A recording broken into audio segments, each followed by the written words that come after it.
Varghese மூலன் pictures மற்றும் tricolour films வழங்கும் மாதவன் நடித்த ஜிடிஎன் உலகெங்கும் ஆகஸ்ட் 7 முதல். டாஸ்மாகில் கூடுதல் தொகை வசூலித்தால் போலீசாரிடம் புகார் அளிக்கலாம் என்று புகார் மீது உடனடி வழக்கு பதிவு செய்ய வேண்டும் என்றும் உத்தரவு பிறப்பிக்கப்பட்டிருக்கிறது. காவல்துறைக்கு சென்னை உயர்நீதிமன்றம் இந்த உத்தரவை பிறப்பித்திருக்கிறது.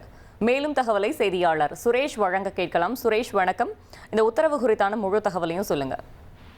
வணக்கம். அதாவது சென்னையில ஒரு 30 கடைகள்ல, அதாவது டாஸ்மாக் மது கடைகள்ல அதிக விலைக்கு மதுபானங்கள் விற்பனை செய்த ஊழியர்களுக்கு எதிராக ஊழல் தடுப்பு சட்டம், சட்டவிரோத பணப்பரிமாற்ற தடை சட்டம் ஆகிய சட்டங்களை வழக்கு பதிவு செய்ய உத்தரவிடணும்ன்ற கோரிக்கையோட சென்னை செம்பியத்தை சேர்ந்த தேவராஜன்கிறவர் வழக்கு தொடர்ந்தாரு. இந்த வழக்கை விசாரித்த உயர்நீதிமன்றம் தமிழகம் முழுவதும் அனைத்து டாஸ்மாக் கடைகள்லயும் ரசீது புத்தகங்களை பராமரிக்கணும், நுகர்வோர் வாங்கக்கூடிய ஒவ்வொரு பாட்டிலுக்கும் ரசீது கொடுக்கணும்னு சொல்லி உத்தரவு பிறப்பிருந்தது.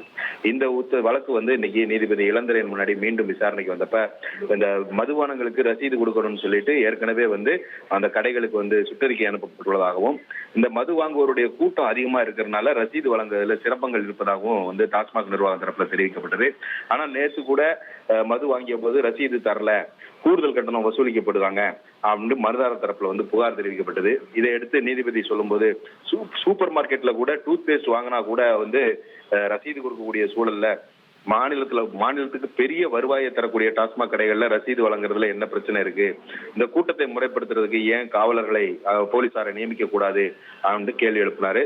அது மட்டும் இல்லாம நுகர்வோர் கூடுதல் தொகை கொடுக்க கூடாது, அவங்க கொடுக்கறதுனாலதான் கடைப்பணியாளர்கள் கேட்கிறார்கள் என்று குறிப்பிட்ட நீதிபதி, அரசு சுற்றறிக்கையை பின்பற்றாமல் கூடுதல் தொகையை வசூலிச்சா சம்பந்தப்பட்ட போலீஸ்ல நுகர்வோர் புகார் அளிக்கலாம், அந்த புகார் மேல உடனடியா காவல்துறையினர் வழக்கு பதிவு செய்ய வேண்டும். நுகர்வோர் கூட்டம் அதிகமா இருக்கக்கூடிய கடைகளை பொறுத்த வரைக்கும் காவலர்களை பணி அமர்த்த உள்துறைக்கு நீதிபதி உத்தரவிட்டு இந்த மனுதாரர் பொறுத்த அளித்த புகார் மீது விசாரித்து அறிக்கை தாக்கல் செய்ய வேண்டும் என்று லஞ்ச ஒழிப்புத்துறைக்கு நீதிபதி இளந்திரையன் உத்தரவிட்டிருக்கிறார். தகவல்களுக்கு நன்றி சுரேஷ். வர்கீஸ் மூலன் பிக்சர்ஸ் மற்றும் ட்ரைகலர் பிலிம்ஸ் வழங்கும் மாதவன் நடித்த ஜிடிஎன் உலகெங்கும் ஆகஸ்ட் 7 முதல்.